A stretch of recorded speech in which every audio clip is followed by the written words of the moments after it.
Assalamualaikum warahmatullahi wabarakatuh. Perkenalkan, nama saya Utin Anissa Makfiroh, NIM 18011037, jurusan Manajemen Perbankan. Di sini saya akan menjelaskan tentang pasar uang dan pasar valuta asing.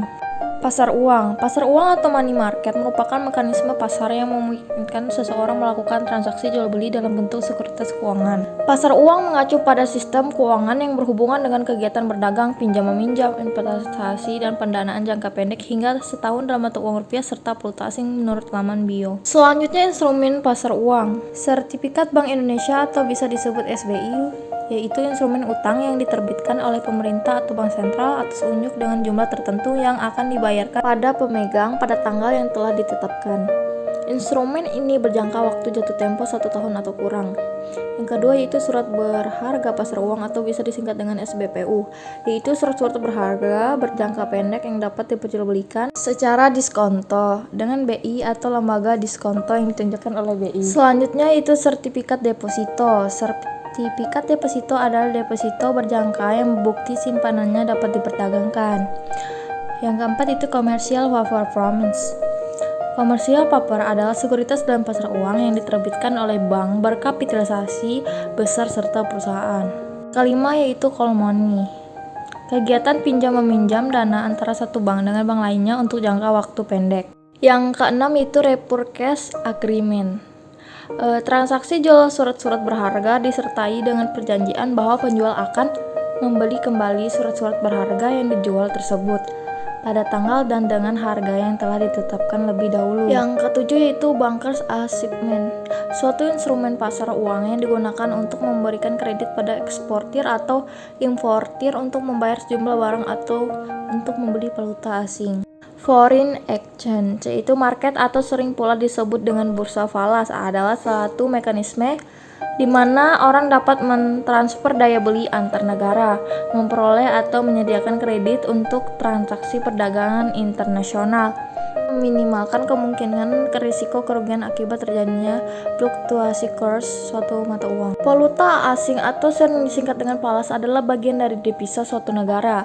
Devisa merupakan setiap kekayaan yang ada pada suatu negara yang berada di luar negeri dengan wujud bisa berupa barang, jasa, ataupun mata uang yang dipakai sebagai alat perdagangan lintas negara.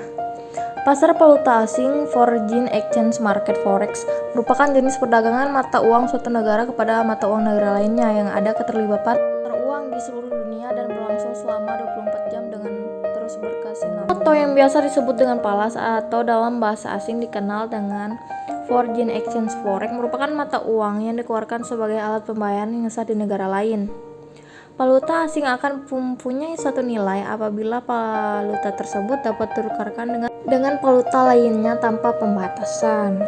Pertukaran valuta untuk mempermudah transaksi keuangan perdagangan internasional dapat dilakukan pasar valuta asing. Pasar uang adalah suatu kelompok pasar di mana instrumen-instrumen jangka pendek yang umumnya berkualitas tinggi diperjualbelikan. Dalam Islam, valuta asing dapat diibaratkan dengan pertukaran antara emas dan perak al-hasraf.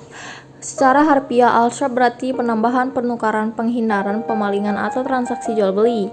Sebagai dalil dalam transaksi valuta, rujuk pada Al-Quran Surah An-Nahl ayat 14, Surah Al-Anbiya ayat 107, dan Surah Al-Jathiyah ayat 13. Berdasarkan ayat ini, Ali Anwar menyimpulkan bahwa tujuan ekonomi Islam adalah sebagai berikut. Pertama, mewujudkan ekonomi umat yang makmur dengan cara melaksanakan produksi barang dan jasa dengan kualitas dan kuantitas yang cukup, guna memenuhi kebutuhan jasmani dan rohani serta menumbuhkan kesejahteraan duniawi dan ukhrawi secara serasi dan seimbang. Yang kedua itu mewujudkan kehidupan ekonomi yang adil dan merata. Yang ketiga, mewujudkan kehidupan ekonomi yang menjamin kemerdekaan baik dalam memilih jenis barang dan jasa maupun sistem distribusi. Yang keempat itu mewujudkan kehidupan ekonomi yang tidak menimbulkan mafsadah. Yang kelima itu mewujudkan kehidupan ekonomi yang mandiri. Tujuan transaksi dalam pasar valuta asing. Pertama, untuk transaksi pembayaran. Yang kedua, untuk mempertahankan daya beli. Yang ketiga, pengiriman uang ke luar negeri. Yang keempat, mencari keuntungan. Kelima itu pemagaran risiko. Yang keenam, kemudahan dalam berbelanja. Saya akhiri. Wassalamualaikum warahmatullahi wabarakatuh.